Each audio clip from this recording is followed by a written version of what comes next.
Hello, welcome back to my channel. My name is Carly Stevens. I'm the author of the Tanyuin Academy series, and this is English Nerd.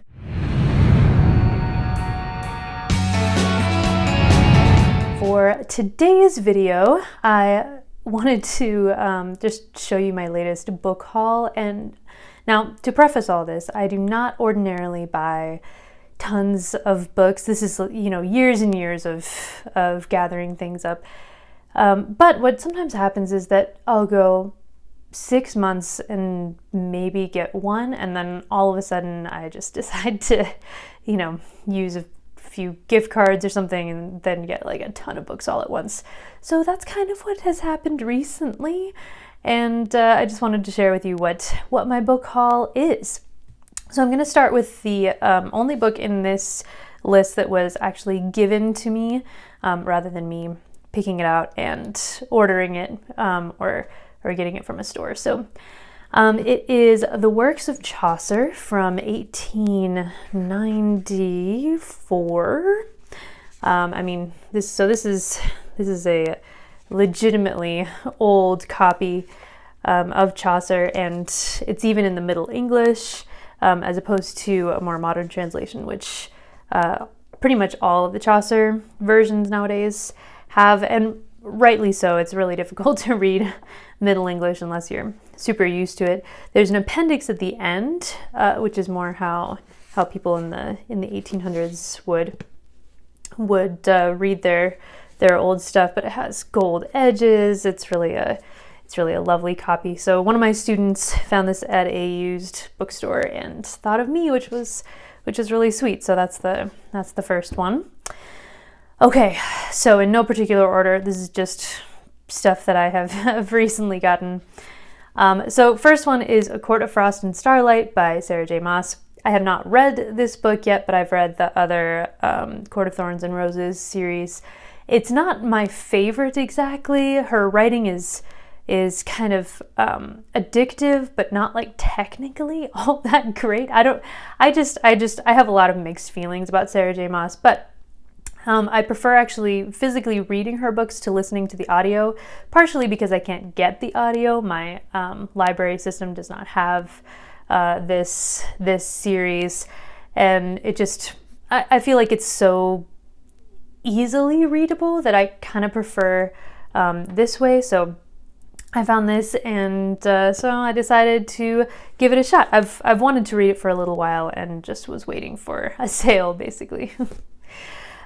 Next, I have Save the Cat Writes a Novel.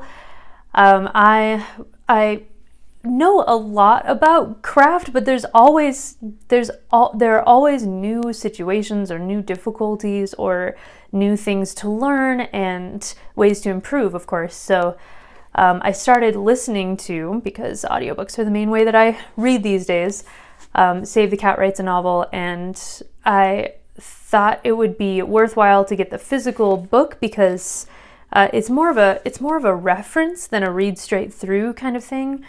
You can troubleshoot using the beat sheet of what tends to work in modern stories. So it's a fantastic resource. I've only heard good things about it, and I think it's going to be a really wonderful reference. So I've been eyeing this for a while as well. See, that's also what happens over those months. I tend to think, oh, okay, I would get that, and then I just hold off, and then I just kind of get all of them at once. So Save the Cat Writes a Novel by Jessica Brody is the next one. Okay, next up is The Kiss Quotient by Helen. Hoang, I think is how you say it. I can't remember. And this is I think this is the first romance book that I've ever actually bought. Because the thing about romance is, A, until recently I really didn't read it. And then B, it feels mostly like a one and done kind of situation. Once I've read it, then I don't need to read it again. I can just read the next one. But this was one of the best that I have read, and so I thought it would be really nice to read it again. This one is, it's an adult romance. It has some steaminess to it, but I really enjoyed this. I thought it was pretty great. Next up, I finally have some YA, because technically Court of Thorns and Roses, it's put in the YA section, but whoever did that is mistaken. It's definitely new adult is probably where I'd put that.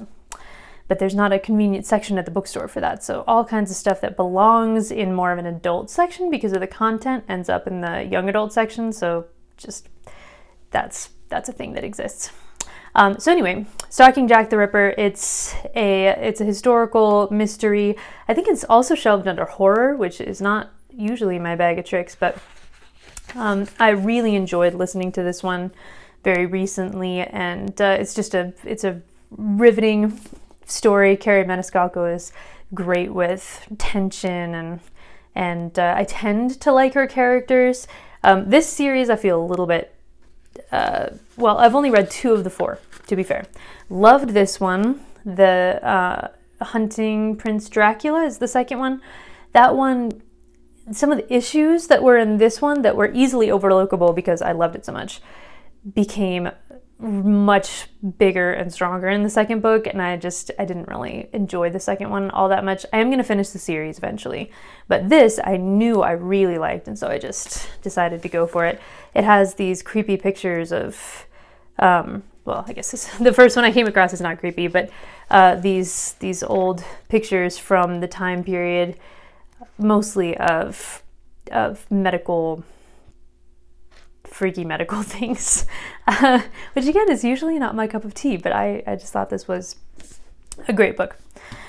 Okay, next up, this is one that I actually bought from a physical bookstore. I was at a used bookstore downtown that I'd never been to, and I finally went to it, and it was much bigger than I had thought, and I was like, why have I never been here? That's absolutely ridiculous.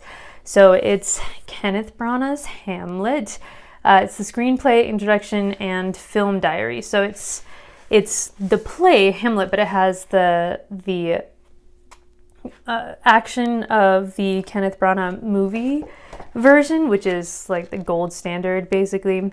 There's a film diary at the back. I mean, that's pretty sweet. And then you have all these pictures as well. So yes, okay. So I have a lot of Hamlets. There's a whole video about how much Hamlet stuff I have, but this was on sale and everything. I just couldn't help myself. I justify it by saying how much of a fan I am. I'm writing the retelling about Laertes. I mean, why the heck would I not go for this? All right, and then finally, I got Gilded by Marissa Meyer. I have not yet read this, but Marissa Meyer is one of my faves.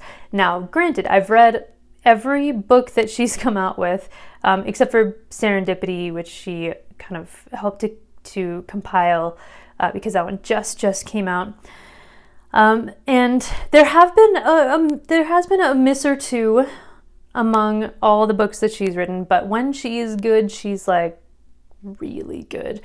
Just so delightful. The Lunar Chronicles, if you've been around the channel, you already know, are some of my absolute favorites. They're just a delight from start to finish. And so when I heard that she was going to go back to fairy tale retellings, this time with Rumpelstiltskin, I was super interested, and I decided to buy the book, not sight unseen, but book unread, I guess.